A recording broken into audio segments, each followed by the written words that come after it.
You already know what time it is. It's your boy DJ Richie Skye back with some tea, interviews, recaps, and more. And be sure to check the links in the description of this video for trips, for books, one-on-one sessions, and more. Now let's get into the tea.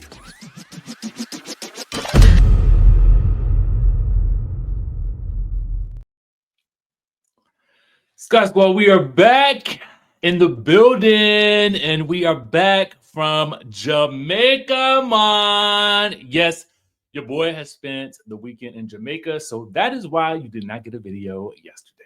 So I took a much-needed vacation just for the weekend, and I think I want to do a lot more of those, right? Nice little getaways, nice little time off, nice little bit of peace. You know what I'm saying? So I had to do it. Okay. So now we got to talk about Atlanta, and then later we're going to talk about basketball wives.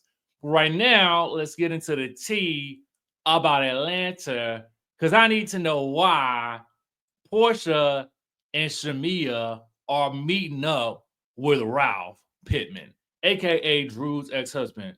For two people who definitely was all aboard the "thou shalt not meet with my ex-spouse," soon to be ex-spouse, baby daddy, baby father, and got all the questions about it. It's crazy to me that y'all meeting up with Ralph to discuss a podcast. And SHAMEA's excuse is like, well, yo, I did a podcast with him. That's like, you know, when somebody says, oh, yeah, I got a black friend. Oh, okay. So there we go. The professional connection does it for us every time, right? Yeah, I was in the same room with that person one time before, so it's fine. It's fine. Absolutely. I'm gonna give him some career advice. Mind you, I mean, it would be different. I thought if SHAMEA had does she have a podcast? I mean, do we know if she has a podcast? Is she the podcasting guru? SHAMEA is a lot of things. She's rich. She seems like a very good mama. She is definitely a good friend of PORSHA. I mean, Lord knows she got to be a good friend. Thank you for being a friend. Travel down the road and back again. My heart is true. She's a pal and a confidant. Dun, dun, dun. And if you're through, okay. So I'm just trying to figure out how this make a sense. Now, see this, what I showed you on the screen. Shout out to the Bravo Shade Room. What I showed you on the screen is gonna come up again. Okay. So I want you to see this. This is a text message that PORSHA is reading from apparently Dennis sent this to Drew. Or he's relaying to PORSHA what he said to Drew. It says, I told Drew I wouldn't F her and run me my money. Now that, to me, reads more like a business conversation, like I'm not going to screw you over. Now run me my money. It don't sound like, but I could be wrong because I don't know the man, right?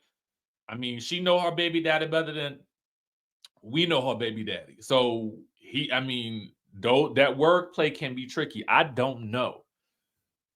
But I'm saying all this to say she's reading this at the table with Ralph. I mean, and she's kind of like every husband can get it right now because I'm mad at all y'all. So you might catch some strays too. The genesis of this conversation, though, is that SHAMEA also wants to get down to the bottom of what's going on with PORSHA, with Drew and Dennis. But you would meet with Ralph to do it. Does Drew know? And this is a spoiler. I'm sorry. And side note, I completely forgot about that. Y'all, this is a spoiler. This is a spoiler for next week's episode, right? I just need to understand why this is. But I wanted to play this because it relates to something that happens in this episode. And in this episode, you see PORSHA sit down with Dennis to meet over this au pair situation and to get some clarity about whether or not he is filming with Drew after he told her he would not, allegedly.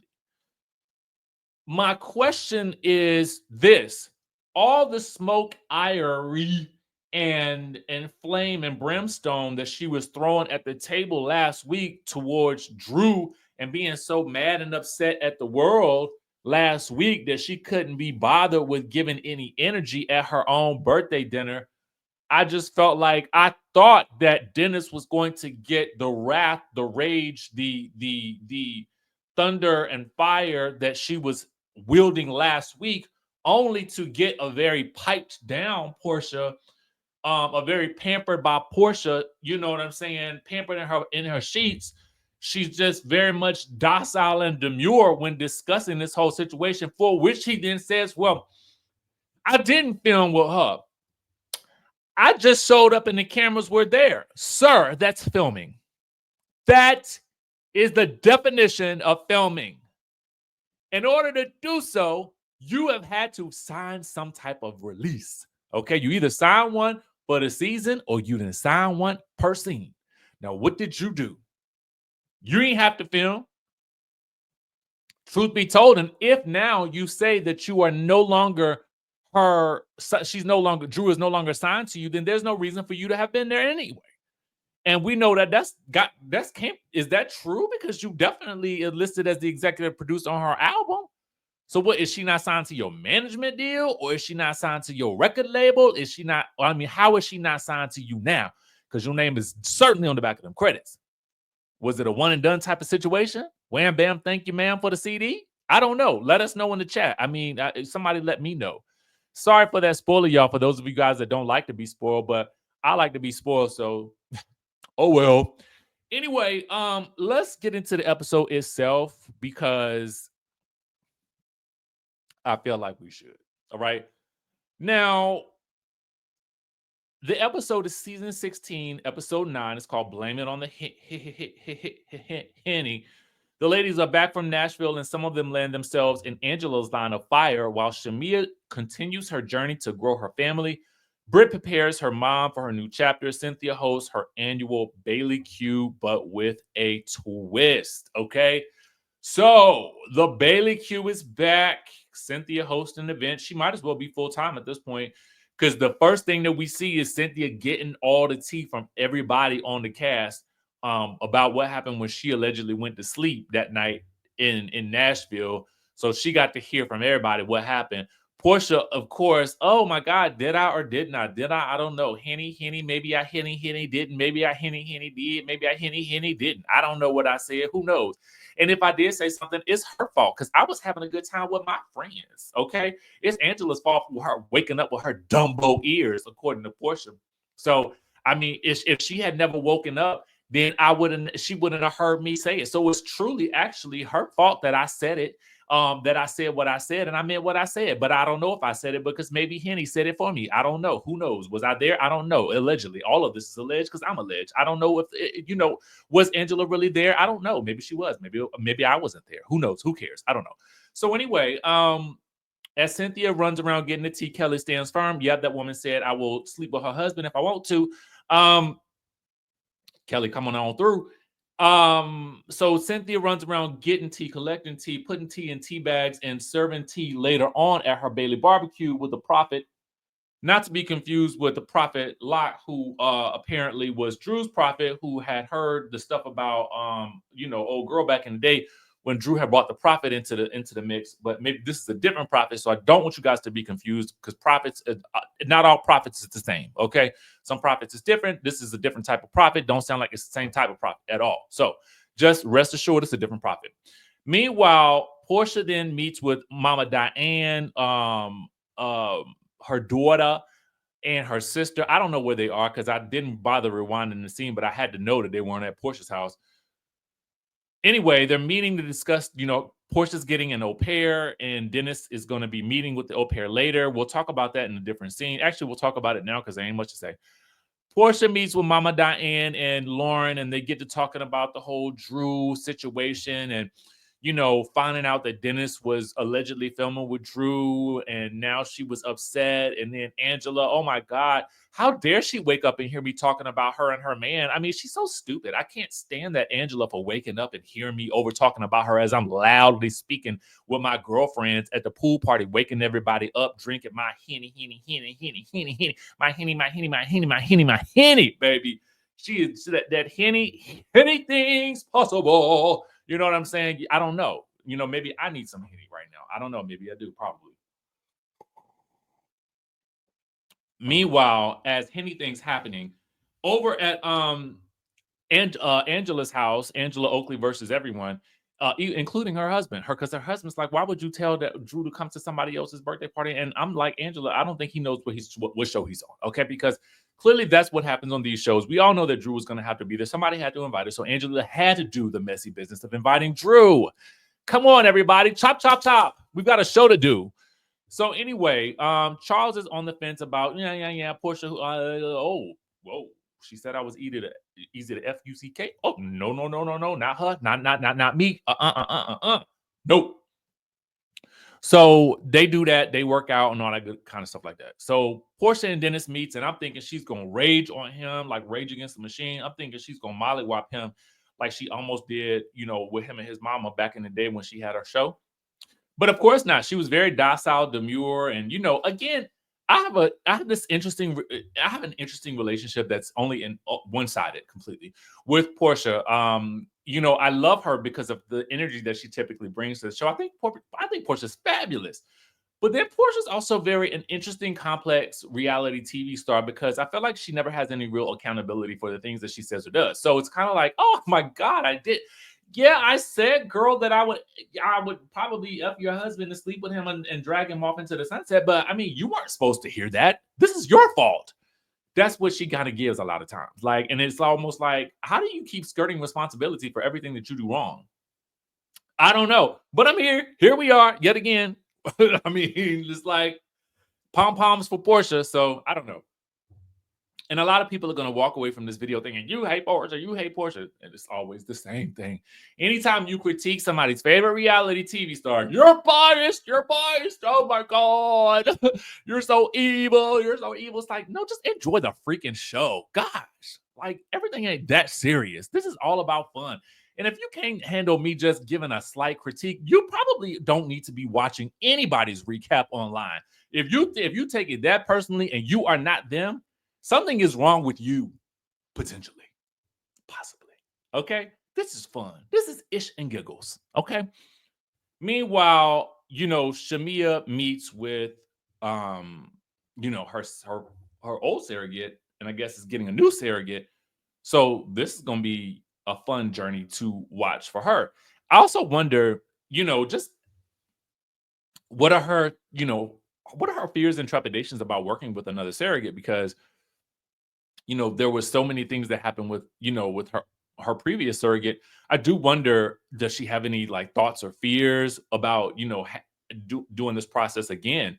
I mean, I think that's a real question that I really would love to see her answer. Obviously, she does not, because I think that she's probably feels so comfortable because of the familiarity with her previous surrogate. But I just have to wonder, does it give you does it make you a little bit scared? Simply because you really don't have a control over the surrogate and what they do in their personal lives. So I could imagine that that's a little bit, that's probably a fear that a lot of people have, right? So I would just wonder about that.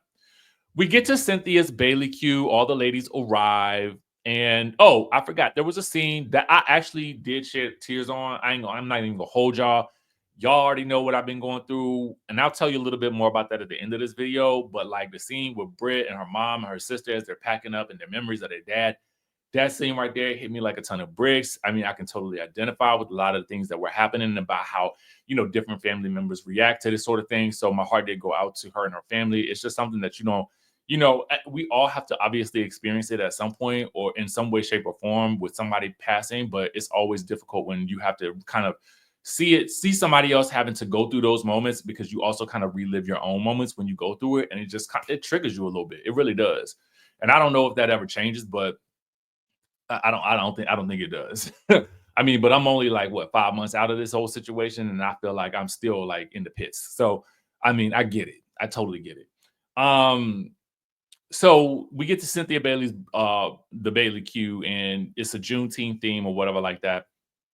We got some people like Monyetta's in the house. She got a prophet there who is reading the girls as they walk in. I mean, not in a necessarily bad way, but she's just kind of giving them some, like, you know, based on, I don't know if she's just reading their energy. I don't know what she's able to do. I don't know what she's capable of, but she's clearly been able to like tap into something with some of the girls, because I feel like she was definitely getting some type of energy and she was able to read some things correctly, especially with regards to Kelly. Now, Angela walks in, and Angela's kind of like a lone wolf at this point. I mean, the funny thing about it is Angela is stumping for Drew as hard as SHAMEA, well, almost as hard as SHAMEA is stumping for PORSHA. And I feel like when I say stumping, I mean, like, you know how they say on a presidential campaign, somebody's out there, like, they're supporting their person, they're giving speeches, they're doing this, they're holding up the flags, they're making the campaign runs, they're doing all of these things to promote their person to win presidency. I feel like SHAMEA is doing this for PORSHA, and I feel like Angela's doing that for Drew, but I don't feel like Drew is anywhere present at all on the show. So I don't really know what Drew is doing, and I feel like, Angela, girl, you are on your own, okay? You are on your own, because even when you have an opportunity to have assistance, because you are taking on person after person after person after person, it is you who is doing all the work all by yourself, and Drew has run around the room because she doesn't want to be involved in the chaos. That's crazy to me for a person who was not even featured in the episode. I'm like, girl, Drew, get involved. It feels like, I say this a lot, it feels like Drew is on a different show. And Drew, I need you to join this show. There's plenty of work for you to do. You could definitely be standing beside your girl, Angela, because she is definitely 10 toes down for you in a way that you are only 2 toes down for her. It's not making, it making no sense to me. It making no sense. So I'm kind of like, girl, like, I mean, I'm gonna need you to step up or step out. I mean, what's the point? Other than so that they can meet up with their husband next week. I mean, am I wrong? Am I wrong? So anyway, I don't know what Drew, I don't know if Britt is about to start stumping for PORSHA or if she already is. But I don't know what what Britt has against Angela so bad, because again, I thought they had made up. But for whatever reason, something about Angela's presence just irritates Britt, and Britt is like ready to pounce at Angela over any little thing that Angela says, for which I got to tell you guys the truth. Angela, to me, represents, again, what I want to watch on these shows. She is able to digest each one of these ladies in a way, and then chew up what they say, then spit out a response, okay, that is totally tailored for that person, and almost sometimes a callback to something that is quite, I mean, in line with their story. Let's just say that. All right. So, yeah, I'm not one of those people that feel like Brit should not be a part of this show. I'm following the journey. Wherever this journey takes us, then that's how I feel like I got to be if I'm going to do this job, right? So I just have to keep following. So I feel like Brit has story as well.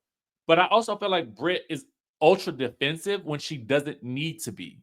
And that defensiveness comes up with Angela quite a bit. All Angela did was question, how are you about to lose your license, girl? Like, just give me the details, give me the tea.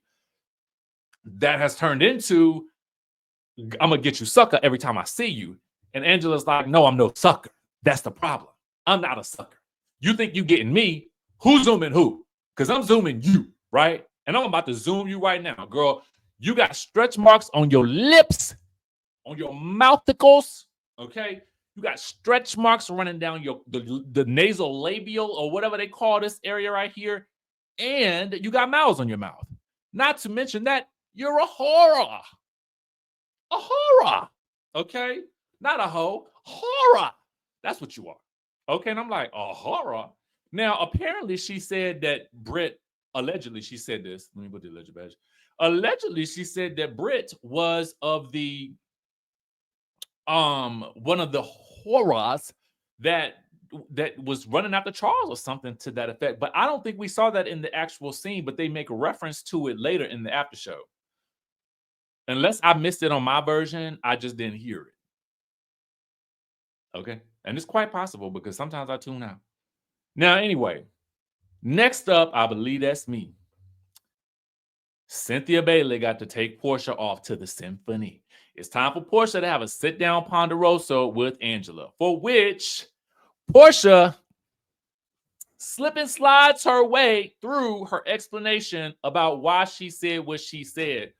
Angela, if you had not been so nosy and listening out the window while we was yelling loudly and talking loudly, drunk and twerking, then, girl, perhaps you wouldn't have heard what I said. And Angela is very much like, girl, no. You might want to blame it on the alcohol, but I heard what I heard. I heard what I heard, and you got to run it. Then when Cynthia comes in to moderate, she's very much like, well, did you hear Porsha out? Did you apologize to her, Angela? And I'm like, what's she gonna apologize to Porsha for? I mean, and then they make reference to Angela saying something about Porsha's husband, but I'm like, we didn't see that, so I can't really give you a proper response or reaction to it because that's not what we heard. If I'm going by the show, all we heard was Porsha say something about Angela's man, or wanting to, or maybe doing it. I don't know, snatching them, but I don't know. For which Porsha has come out and said she was joking, but for somebody who is so, just distraught about Dennis filming with Drew, you would think that you would be so like, so to do this, it's just like, what? I don't get it, Porsha. I don't get a lot of things Porsha's doing, but maybe it's the divorce. Maybe it's divorce stress, and listen, you go through breakups or you go through things in life, your head turns off a little bit. So it is what it is. There is that. But girl, like, it's like some of these things are really, really hard to defend. As hard as SHAMEA tries, it's hard to do. Anyway, next up is SHAMEA. Speaking of stumping for Porsha, Angela feels like, girl, you of all people should have been able to check your friend. But SHAMEA is not that type of friend. It don't feel like. Now, everybody ain't the checking you friend, right? You got to know who those friends are. 9 times out of 10, most people avoid the check you friend initially because they just in their feelings and they need somebody to support their madness. The check you friend typically comes in last after you've had a little bit of time to process and then it's acceptable for you to hear the truth of your actions. Everybody don't want to hear that. I'm just giving you the reality on how people process things, right? SHAMEA is not giving check you friend, not to Porsha, because I think SHAMEA is still feeling like that's still my best friend. I still got to have loyalty to her even when her actions don't make sense. And, I do feel like Angela is holding SHAMEA to a fire that she needs to be holding to Porsha. I do. I really do. I feel like you got to have the angst. You got to have that same, keep that energy for the person involved. Because you had to apologize to Porsha before she apologized to you. Yet you're really upset at SHAMEA. Like, no. Y'all was just calling each other Flavor Flavs and 99 no's and all that kind of stuff like that. So, y'all still working your way back, I feel like. So,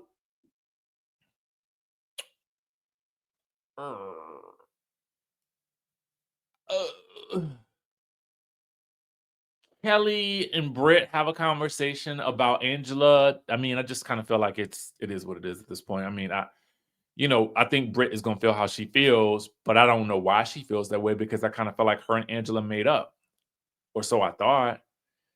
Outside of that, I don't really get it. So anyway, those are my thoughts about the Real Housewives of Atlanta season 16, episode 9. If I had to rate this episode on a scale of 1 to 10, I'm gonna give it an 8.5, and most of that 8 is gonna come from Angela. 8 of that is going to come from Angela. 5% of that is going to go to Cynthia for having an event. How about that? Everybody else, y'all get demerits today. So anyway, let me know what y'all think in the comment section down below. And remember, guys, if you take this so seriously that it gives you upset angst and it causes you to turn into a mean online troll, then this is probably not the space for you. I would highly recommend that you go and watch something that makes you feel really, really good. Watch something that really makes you feel like laughing. Life is too short for you to be upset about a housewives show. Okay? With that being said, I will catch you guys in the next video.